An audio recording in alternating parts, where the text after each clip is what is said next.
Hi everybody, here's Krystian from Teamworkcast, and I have a fake resolution. Oh, and I am Putty from Teamworkcast, and I am an Australian miner trapped in Civil War America. This is Jungle Unchained, Netrunner with Teamworkcast. This is the 18th of January, Würfelkiste Store Championship in Aachen. Yes, this is the second game from the second round. This is Axul against Marsellus, but I hope both players are calmed down. Oh yeah, Ninja Knee and Cat. After Ninja Knee and Cat, Marsellus sports the Knee and Cat sleeves. We have Noise on the left, of course, played by Axul. He really loves that deck. I'm sure he has new tricks because now the source came out, so I'm eager to see an incubator. And on the right we have Marsellus playing NBN. So Noise ability is trashes a card from R&D every time he plays a virus, and Marsellus' ability is that he draws a card every time he opens up new server. Nice. Tonight, hey, this feeling. When Marsellus installs stuff, he installs the ice, he installs a card, he draws a card. Sweet. Score. Not yet, but soon. NEH, incredibly popular in this tournament. Annoyingly popular, so because so far NEH wasn't that popular in Germany. Ooh, But now it is. So we see what two cards are these, Nick? You should know them. Desperado and That Shit Is So. Oh man, I'm cringing. Is it not Desperado? Oh my god. No! Oh god, no! It's not a criminal card, obviously. It is a grimoire, Nick. Grimoire. And we see an Aesop's Pawn Shop and daily casts. My god, I can't believe it. You know, I said Desperado because that's the word I say the most when we talk about it. It's a green computer, I give you that. Yeah. I'm dumb. Anyway, Grimoire. But to put a virus counter whenever on a virus card when you install a virus card. And lots of MU as well, so that's really nice. Really nice console, I really love it. I already said it in a different video, but I'm gonna continue saying it anyway. That's why you tune in. We always say the same things anyway. Yes. Nick is here for the cringes. I am here for the cringe. And I'm here for everything else. I've actually been playing a lot more lately. Ooh, Whoa. Injecting. Whoa. Inject. Whoa. So he draws like 4 cards, I think, and reveals them all, and cards which are programs are trash, and he gets 1 credit for them. Very difficult thing, but whatever. He does it again. David! David! Oh, 3 programs! Getting all those programs in his archives. That's the way to do card draw, and the anarch way. Yeah. Half of the cards you draw into your archives directly. All the anarchs always rummaging around in the trash. No, that's actually... I think that's more of a... Wow! Because Exile is also rummaging in the trash. He's kind of a trash person, so maybe Exile is an anarch in disguise. Oh man, I was like waiting for this. I was waiting for you to say this. So yeah, indeed, we get 2 viruses being rescued from archives. And Imp. And meanwhile, Marsellus is just, he just set up, he has a sweep going on. He gets the monies. Axul didn't run on any server so far, so he's swimming in money. Gotta protect the archives when you're fighting against the noise. Gotta protect them those archives. Well, there's one advantage with Axul right now. He won't be in a situation where he accidentally installs the wrong card, right? But you know, he's still playing all crazy fast. Slow down, man. You just made a horrible mistake. No, that's the problem. The thing is, like, you start making mistakes not when you are a beginning player. You start making mistakes when you're an experienced player, where a lot of the things that you do automatically, like without thinking about them. Yeah, but because you create all those mental shortcuts. You know it's from video games. You know, when you play video games and the first time around you almost complete the level, right? But then you die in the last moment, and then the next time you repeat this, you die all the time. The tabletop world, the tabletop world fights against the flow state. I'm just gonna say that. We can debate about it later. That's an interesting theory. I got a theory about magnets. It's fucking madness, man. Miracles. We see another miracle here. There's a cyber feeder and another cache being installed, trashing another thing. Cyber feeder gives them recurring credits to install programs and use to install viruses and use icebreakers. Really great cyber feeder, man. Cyber feeder is, I think, the quintessential. I'm gonna put it out there. Cyber feeder is the quintessential Netrunner card, simply because of the art. And then we see Beute Kleber, and we see the beginning of the end. The Astro Train. Yeah. I will say that a lot of people who play a lot of video games play tabletop games and enter the flow state because they play too many video games, but they should not allow themselves to do that.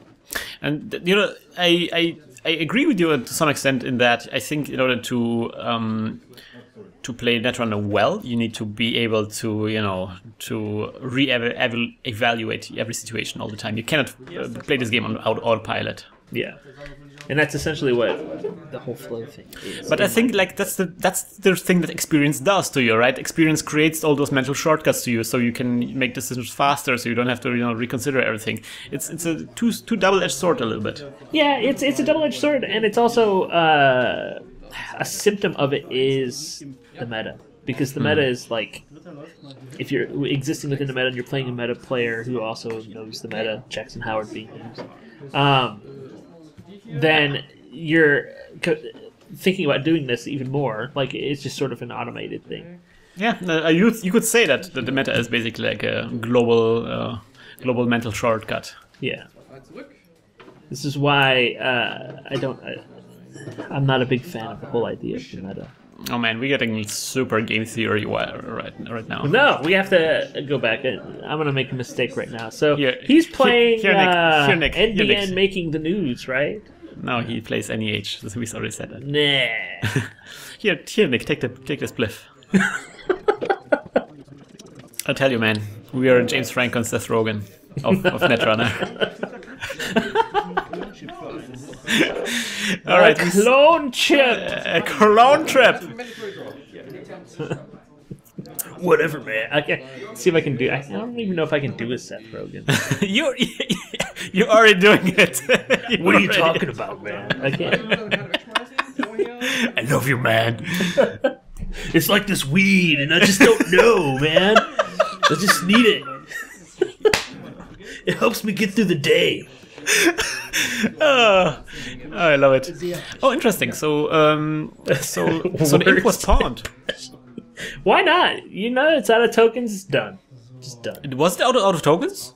No, it was not out of tokens. But we'll pretend that it was. I mean, he ran on the R. Jackson, but he didn't have to use it. Also, we see Crypsis is installed, so another virus trash. Nice. And oh man, the Crypsis comes with a counter immediately. Eee. I wish the cyber feeder was Jennifer Jason Leigh from Existence. Yeah. That would be great. And we see a medium. Oh man, medium gets a token. Oh yeah, there we go. Run on R&D using the medium. Medium allows him to see more cards. What? Quandary is not a problem for the Crypsis, just breaking it 1 credit and sees 2 cards immediately because he sees as many cards as there. Counters on medium. Wow, score! And he sees Merlin, but he doesn't have the imp anymore to imp it away. Yeah. And R&D being protected by the Quandary is bad, especially with the medium out. You can't stop a Crypsis with a question. Crypsis is gonna be like, whatever, Google it. Yeah, yeah. So this is really bad because next turn Axul will be able to run it again, even if Marsellus installs that Merlin in front of R&D. He, that Crypsis might be able to just eat it up, especially with 10 credits. Maybe Virus Purge? No, install. Yeah, he already installed the card. This is the second clip. This is before Chaos and Order. No, Chaos and what's Order. Chaos? Order, yeah, that was Chaos and Order. So Chaos and Order will have, of course, the Cyberdex suite. It's Order and Chaos, sir. Oh, sorry, or the other way around. So the Cyberdex suite is not out yet, so it's not sweet yet. It's bitter. I've already begun to see a whole lot. Ooh, goodbye. Now R&D. we're getting to a bitter situation. So we see an parasite on the quandary and just free access with the seeing an NAPD there. Yikes! This is a lot of access right now. Oh, he can access so many cards this turn, and then doing it again. Oh no! Oh, another NAPD. Oh no! He does decide not to score it? What? He thinks about this because he would be at 6 points, but he would lose all the credits. Yeah. He will have another opportunity to do this. Maybe there's another agenda down there. Well, because he would have to draw 3 cards. I mean, he still has a lot of clicks. That's still like his second click now. Third click. Running. What now? What now? What do you do now? You run again.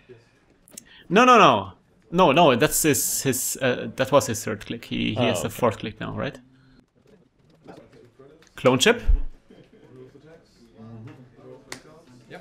Ah. Alright, so he gets the money from the cash. He clone chips the cash in there. That wasn't a click. Thinking about if the Cyberfeeder credits was used, it was, I'm guessing.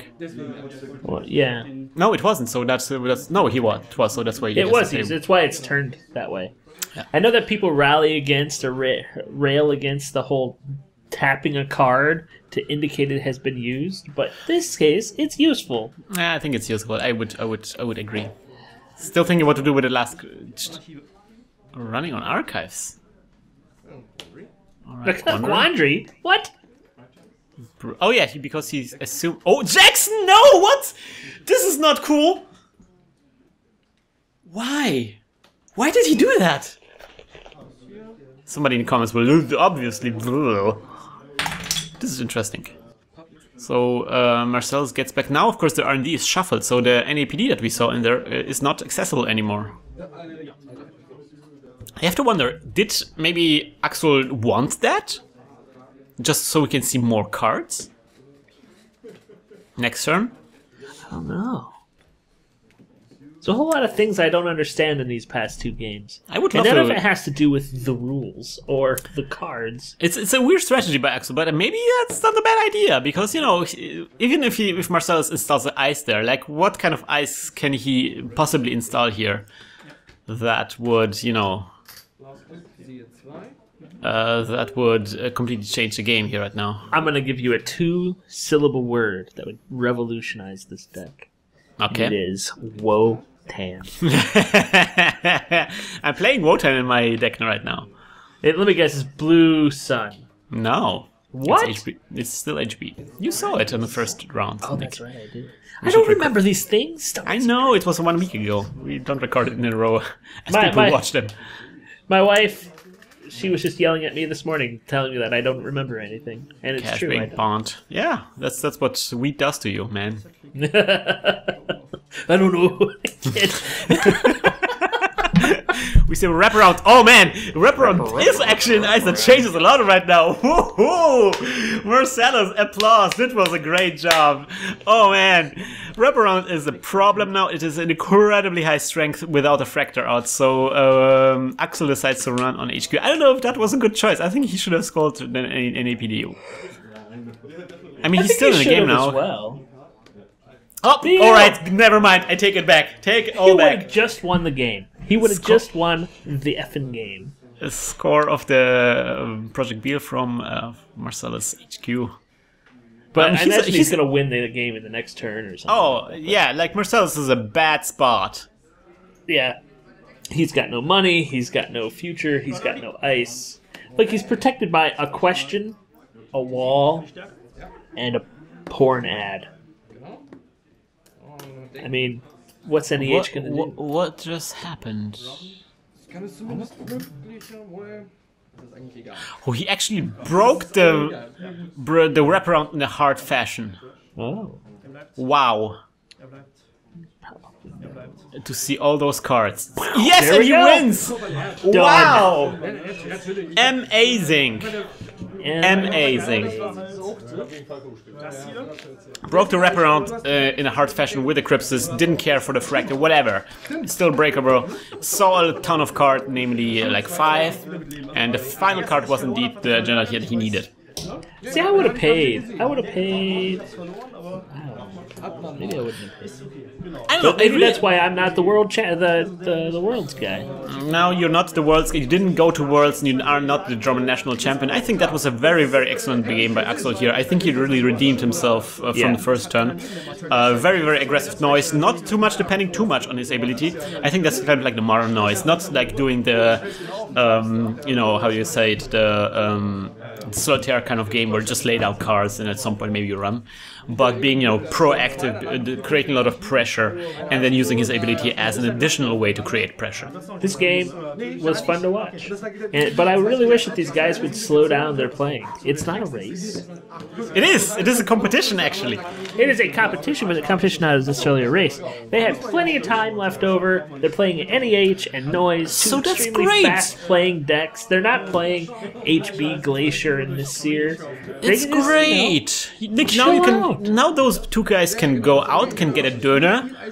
Everything is going to be fine. And I'm also hungry. I'm going to maybe get a doner at some point. But right now we are going to do something very different. We're going to hack the doner. Hack the planet! Hack the planet! Shut up and get in the car. Weed.